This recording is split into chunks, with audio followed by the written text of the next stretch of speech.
while I wasn't needed on the set, I was going around with it and zapping people with this metal butt plug. I had a great time. It was awesome. I'm sorry, that was really fun. Anyway, does anyone want to take over before I embarrass myself? Carry on. I think we want to hear more about that with that. So how much of the show is kind of pre-planned and scripted, or is there a lot of improvisation? Script? We don't need no stinking script. Well, it did start out, we had auto cue for certain sections, but then we realised none of us could read from that distance because we're old now. And so we got to that none of us can read in general, really. Oh, and read in general. I'm doing a link where it's like, hello and welcome to the Digitizer show on the team today. You know what, let's just up the auto cue. And that's kind of what it was. So, no, it's mostly, I say improvised, but it's just ad-libbed, yeah. It's got a structure, basically, kinda. But everything we say is word cabbage. It was like just a little board, like these are all the things we're going to do today, and then whatever happens with them happens.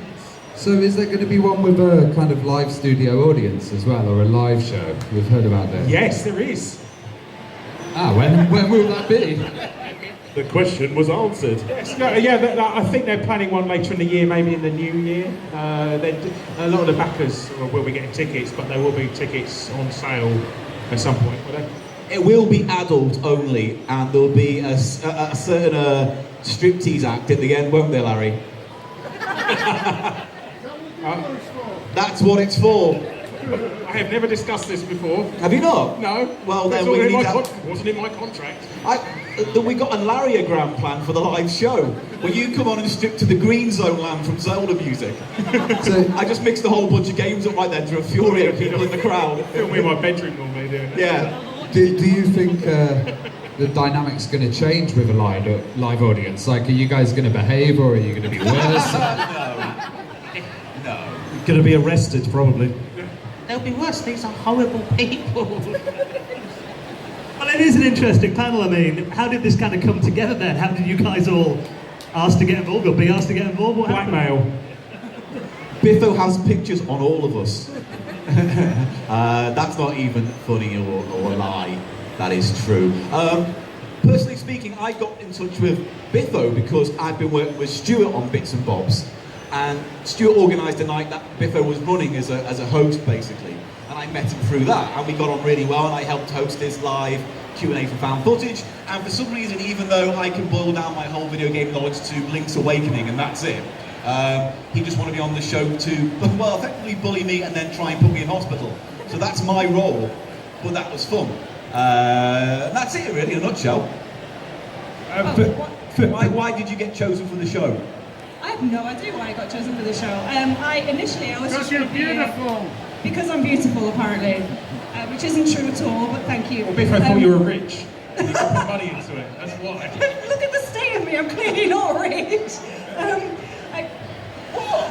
I was initially. I think you found me by accident on YouTube or something, didn't you? That sounds really was that you? By accident. No, I'm in that weird area. Just typing in stuff and stuff come up. It's going to sound like we were box ticking, but basically I said we can't have Digitizer be a sausage fest.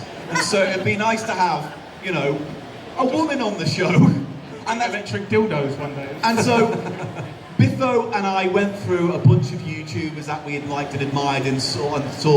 And ultimately I gave him a list of names, and Biffo had a list of names, and then that's how we got Gameplay Jenny, who can't sadly be here today. So she brought a lot of awesome kind of knowledge and kind of skill. And she was basically the only adult on set, I think, Jenny. And so she was there. And then we both kind of fell in love with your channel when we were watching it. And so... No, I know that, but in terms of the core cast, I'm just saying is that it was more like we just wanted to find someone who had a voice, who... Yeah, no bloody mutes and arsefish. Yeah, no mutes. And it was just nice to bring Octavius on. And it took a lot of convincing. I was promised it would be found footage-esque. And it really was. But it was a delight because when I was asked, I only had maybe about 1,000 subscribers, so it was very bizarre. And now we've got 900. After this goes out, just watch my subscriber count just die. First YouTuber in history to get minus subs. Yeah, probably. Well, Kim, why did you want to get involved? Biffo buttoned me in Blackpool, and another event like this when he did the panel and just kind of pushed me into a corner and said, right, you want to be in this show, or well, you're going to be on this show, whether you like it or not, really. And yes, and one day I was just taken from my home and dumped in Watford, and and there we are. I think it's the same for all of us. I mean, I was literally mugged on the street, put in a black bag, and then woke up with these guys, and horrifying, just horrifying. Well, actually, it was because they thought you were a nostalgia critic, and they got the name wrong. and it worked out for the best at the end, and he was a nostalgia critic. So. I found a fanged skull buried in my garden, so I put it in a pentagram made of salt, lit a black candle on each corner, and then everything went black. And when I woke up, I had a text from Biffo saying, "You must come to the studio." So don't do that. So have you all got like teletext characters made of your faces, or little caricatures in the 4-bit kind of... I don't know, we can ask drawing? Steve about that. Steve! Steve! Steve! Steve! Stand up, Steve! Hey. Hello! Don't come here! Just stand up, just stand up! Oh, piss off! Oh. Here we go. Ladies and gentlemen, Steve. Hello. Can I also just say at this point, you're the only person who did get a round of applause. So, that's impressive. So, because basically, when we did the first day, it was a bit of a shambles, and so Steve and Sanya took over and was like the director and producer of it all, so you really helped. Yes, it was a bit out of control to start off with. And I've got to say, I don't think it is really found footage compared to found footage. We did work on found footage all the way through. And this is very different. This is, a lot of people will be scared of found footage, and it's only natural. But this is definitely a lot more like a TV show. But there's there is going to be some moments which you're just never going to believe. Well, have we been all teletextized? I think everybody already has been teletextized. You done a lot for Ashens' book, didn't you? Yeah, I did all for Ashens' book, yeah. And you've had a few. Have I? Yeah. They just don't look like you. That's all right. It's like, oh, even the Milky Dog Kid again. Yes, but I think there will be a lot of teletext in the show as well. Yeah, I think we're doing a blip version teletext at the end of the adverts, at the end of the show. Data blast, that's it. Ooh, data blast. And you can pause the data blast these days without having flickering, which is, I imagine, a big advancement in technology. No, we're definitely going to add all that stuff in, just for the authenticity. But yeah, no, again, between Kwang and Steve and Sanya, who were behind the camera, they were really cracking the whip. Because we were just like a naughty bunch of school kids having a lovely day. We basically had to re-record the whole of Mondays. So Yeah. we were just pissed about the first We were pissed about too much on Monday. And so, yeah, these guys literally kept the show together. And if they'd had a whip, they would have used it, I think. And not even if we were behaving badly, just because. Would you have taken the whip home, Sarah, as well? I mean, to be honest, directing was very easy because we just let them go, and at some points you just could not say cut because there was so much gold that was going to be missed, and there is so much gold that's been recorded here. I mean, when Paul was saying about almost dying, that's actually true. We really did almost die. Larry performed some of the most amazing stunts I've ever seen in my life. Still got the scars from him as well. So. You're going to look at it very differently. And of course, Mostly screen grabs. and of course, Stuart's acting. I mean, your characters, bringing teletext characters to life was stunning. I think anybody who knows these characters will love them. Well, it would be nice to find out for each of you this kind of one memorable moment or favourite moment from the series, something that sticks in your mind from the filming. I mean, I've got one, but I can't tell you what it is, but it involves these two. And once you see what these two do, you'll never want to see again. Does it involve the dildo? Not even a joke. It is the most disturbing thing I've ever seen happen, inches away from my face. I feel so sorry for everybody that's sitting here that literally has no idea about all of these rubbish in jokes. It's not a sex thing. It's not a sex thing, okay? It doesn't involve the electric dildo or anything No, it like was a that. truncheon this time. You say it's not a sex thing, but I was turned on when I saw it. And there was a truncheon involved, and that's all I'm going to say. And my arse. Yeah, I feel, again, there's a Bare lot of... naked arse. There's a lot to unpack. You might be turned on, but I don't think I can ever have sex ever again. We're celibate. Not unless that footage is running on a loop on a TV in the background where, anyway, awkward. So sorry, everybody. Yeah. I think we need towels for the front row now. So what was your favourite bit, Daniel, from the process then? Well, like I said, I was only there on the one day, and Everybody wanted to go home that day, so you all said, I was really annoyed. I was so annoyed. Anyway, no. The one thing, I don't know if I can or can't talk about it, but it involves you almost dying. Everyone. How was that everyone's favourite moment? The sensible people behind the scenes were like, oh my god, stop the camera. But then Biffo was like, no, keep it rolling. Go get him some wet wipes or something, he'll be alright. turn it into a snuff film. That was genuinely the first aid that came to the rescue. So yeah, the toy that me and Larry played with. I was trying to think how I should end that sentence better halfway through. That almost killed you. Again, I don't know if I should say it. I won't say it, but obviously because it will ruin the. I will say this climax. though. For a show all about video games, that thing that nearly killed me has nothing to do with video Absolutely games nothing. at all. Like nothing. The controller looked like a PlayStation controller though. That makes sense. You know. I'm just like sitting there going, this is what my life. These are my final moments. Well, I remember when I got back, I took that toy home. It is a toy, guys, not 6 foot, just a toy. I took it home and I said, to my son, like, go play with that, and he's playing around. And I sat next to my wife and I was like, you see that thing he's playing with? Daddy, you would have no idea what I was holding. Like, Daddy, why does it smell sick? I don't think there's been another. Has there really been another video game show which has had so much of a risk of death? Just the ball. It's nothing like Bad Influence, is it? They were the good old days. It's gone downhill. Even more cutting edge than Namrood. Well, it's something we're really looking forward to. I mean, when can we expect to see it? When is Digitizer the show going to be available? When can we watch it? I believe you go to youporn.com. It's gonna.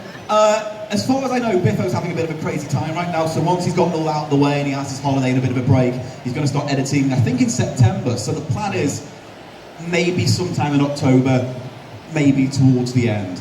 But he didn't say this year though. yeah, it's definitely this year, but even that's a very, very loose ballpark idea suggestion. But it's going to be this year and maybe in October. And Oh, we're supposed to be doing a Halloween special. well, I know that's the thing, we're meant to be doing a Halloween special, but we haven't done that yet. Yeah. And there is still more stuff to be filmed as well. Yeah. Maybe Biffo's intention is to film it on Halloween and that's it. Oh, ghost watch it, do it live. Oh, I like that idea, we can ghost watch it. Who's going to play pipes? We can get the R8 gamer involved, couldn't we? Can we? No. Okay.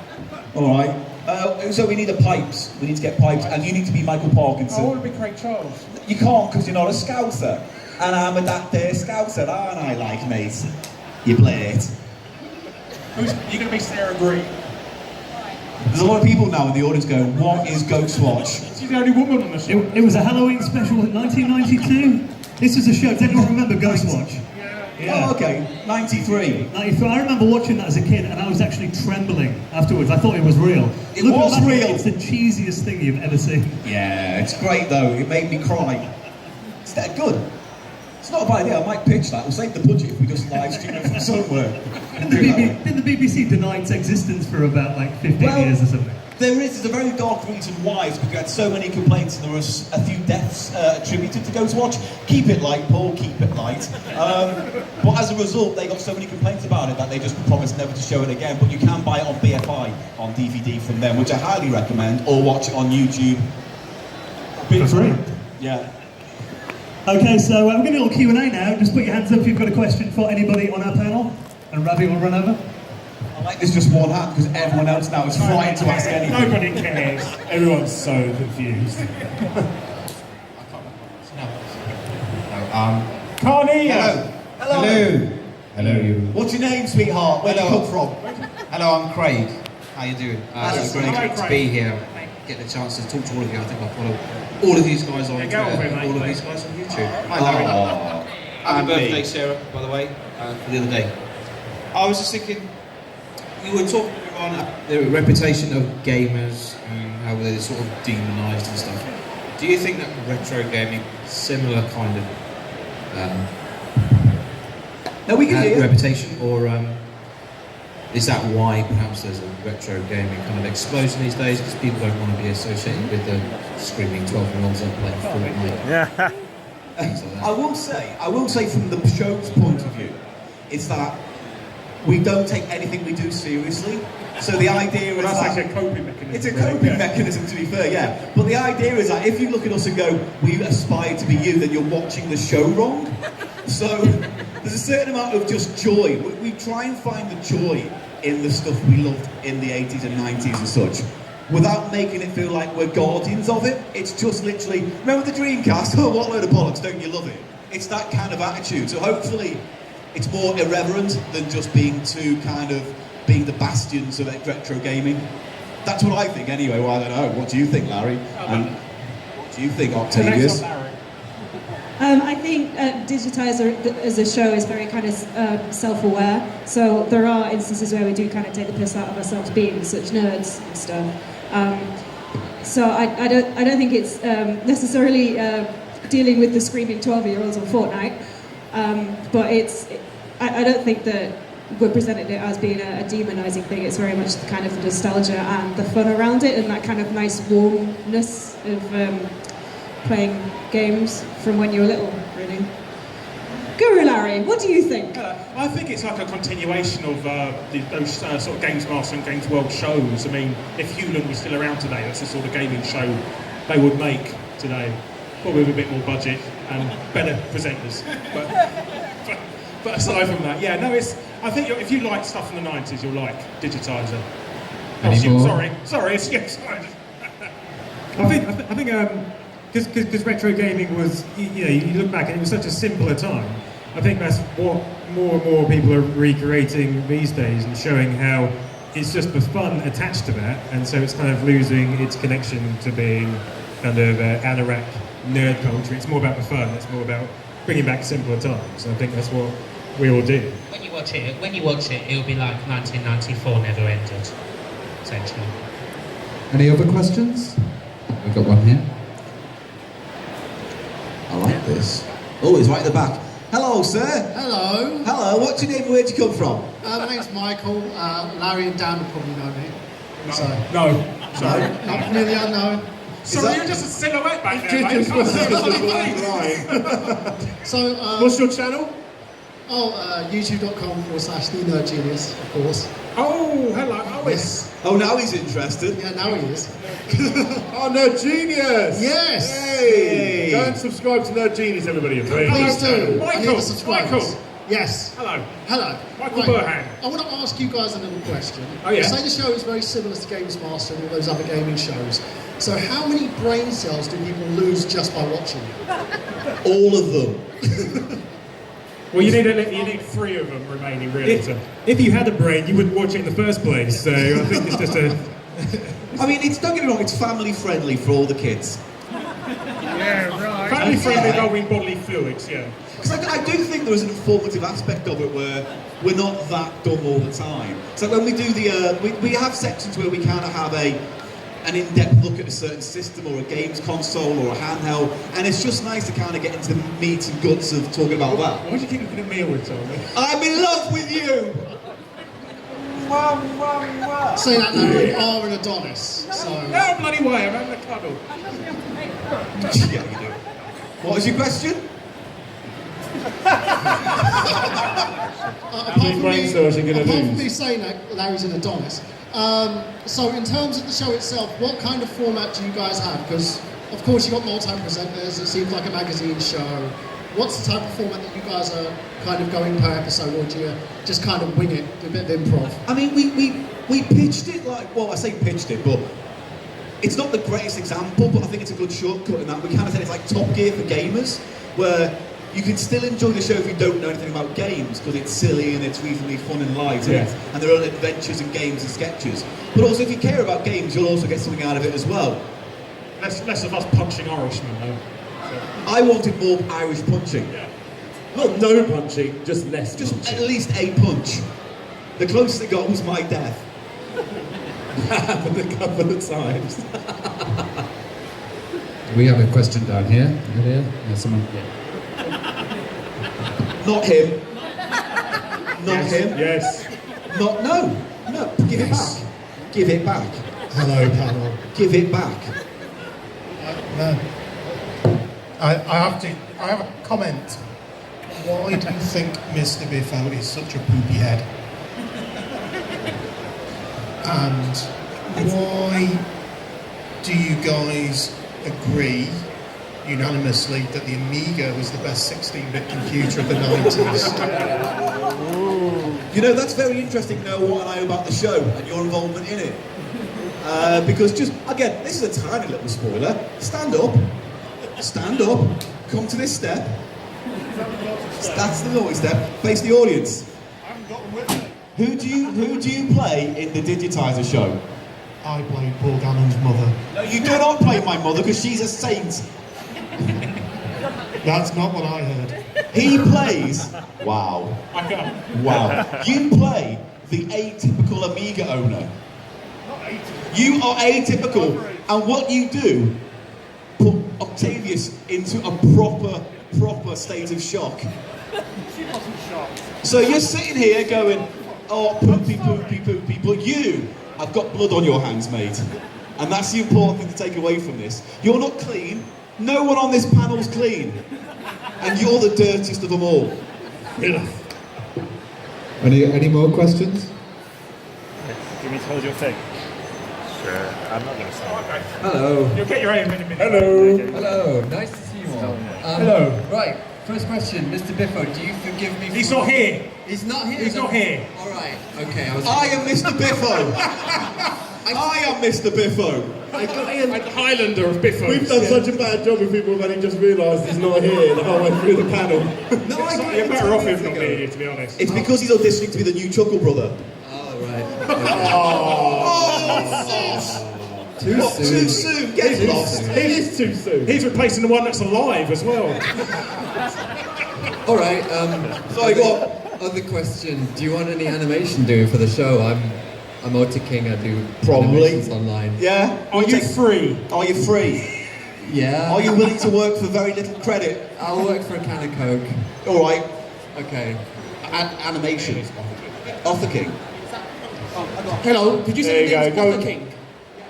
Did you do the Star Wars thing? And the R-Type one? It's amazing. Hey! Right, yeah, quick.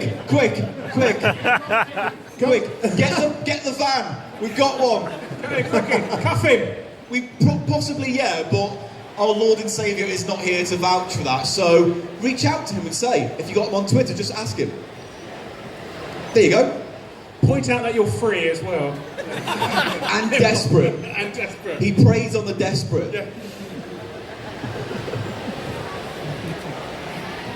Can I have a quick one first, Mr. Ashens? You're going to get your question in the end, mate. Yeah, we'll see you till last. Don't you worry, mate.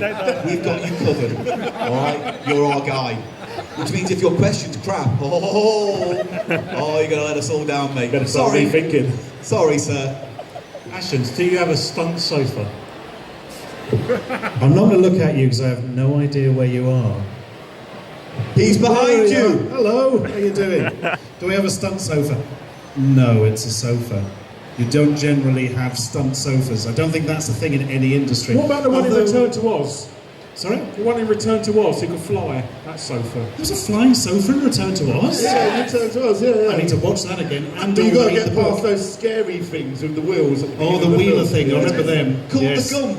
They look like something from Digitizer, the show, actually. There's a thought. Yeah, Peter has just reminded me, we're moving into a new office and there is a massive brown sofa in it, like a 12-seater sofa that goes round a corner.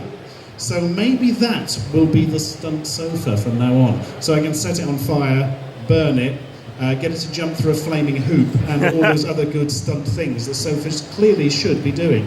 I remember once a really old video of yours, Stuart. You had one where you panned out and the sofa was in like a field or something. Yes.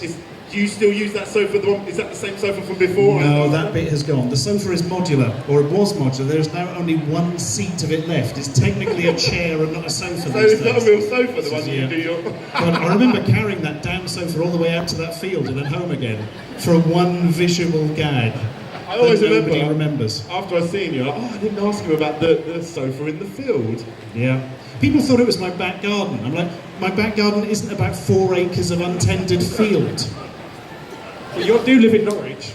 True. Yes. You have to go out to Swaffham for that, though. So we've got one last question, so I guess This guy, This one! Hey guys, so one thing that... you got to give your name. I'm I Jared. didn't want to ask Paul. Multi-rotor Guy YouTube channel. I'm Jared, and I'm yet another person with another YouTube channel, but I don't do video games so much. Get out! I'm more technology. But I'm good friends with Andrew, the back office. I'm sorry to hear that. And he does a lot of video games, and one